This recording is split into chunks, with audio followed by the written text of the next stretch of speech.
So I guess it's time to talk about the secret weapon of any running program. Nutrition.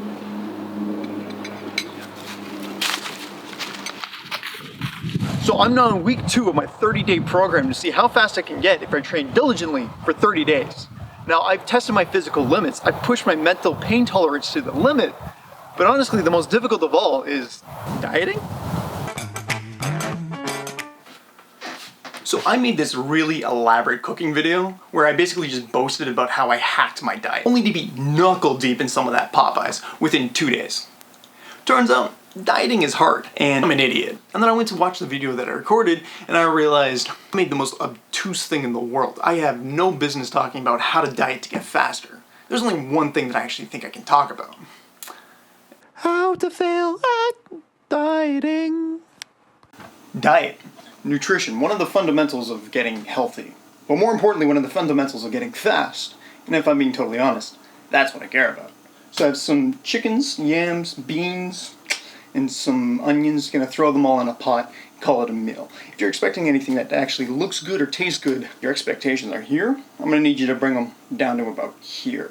That's gonna be a little bit better for me. So here's the thing, I don't really care about diets or food or nutrition.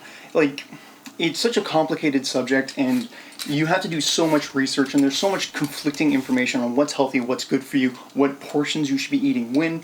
Right now my focus is just getting faster and unfortunately nutrition is just part of that, you know?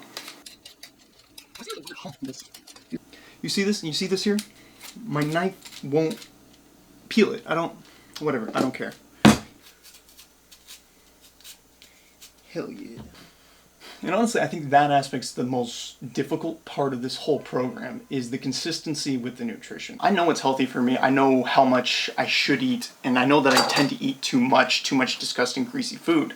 But I also know that I crave it, and it tastes really, really good. And it is big. And for me, that was really the weakness, was like the binge eating, you know? I shouldn't be eating 12 sausages in one sitting.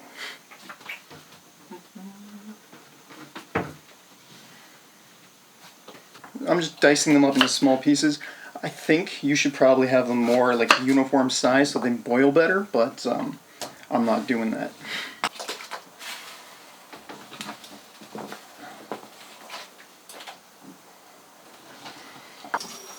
You know, my whole attitude is just I want my diet to stay out of my way, you know? Like, it might not be the perfect diet, but it's good enough that it's not hindering me. But to prepare, I did initially start looking into various like nutrition aspects. So I figured out what was high in fat, high in protein, and high in carbohydrates, and like what the balance was in between. I made a little bit of a spreadsheet for each of the foods that I think I'll be eating the most, just so that I have a rough idea. I'm not counting calories, I'm not counting protein, all that stuff like that. It's a little bit too much work for me to stick with, but I do like having a base idea of what's good for me and what's bad for me. Honestly, I tend to keep my meals very simple, just basic ingredients, boil them, saute them when needed, pan fry, try to remove the grease, all that stuff. When I make something that's really, really tasty and healthy, honestly, I find that it actually increases my cravings for like the unhealthy food because I just want stuff that tastes really, really good. So when I make something simpler, honestly, I find that I just look at food as a fuel source, and honestly, that's an easier mindset when I'm trying to diet.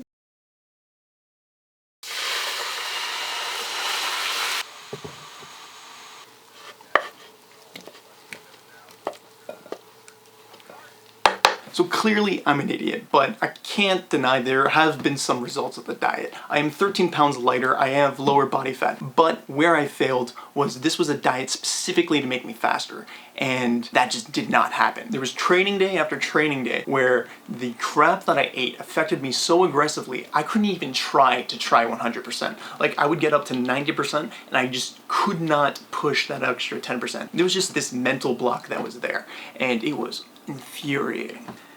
So really quick, this is my approach to eating healthier and what I did most days. So I tried portioning the type of food that I had within this sort of pie graph here. I tried to stay away from sugar, but there were for sure days where I just ate a bag of candy. I didn't really stay away from saturated fats. I was just more aware of when I was eating them and try to increase the amount of protein I had overall. Generally speaking, I think I was just eating more homemade meals than going out to eat. And I think that was the biggest impact overall. So 13 pounds within 30 days is a relatively decent rate of losing weight, but it definitely wasn't what I could have achieved if I stuck to a diligent diet. And I think next time, I think I need a more specific diet, more detailed diet going through and actually take this thing seriously, you know? But all you can do is live with the regret and move forward. So, let's get going.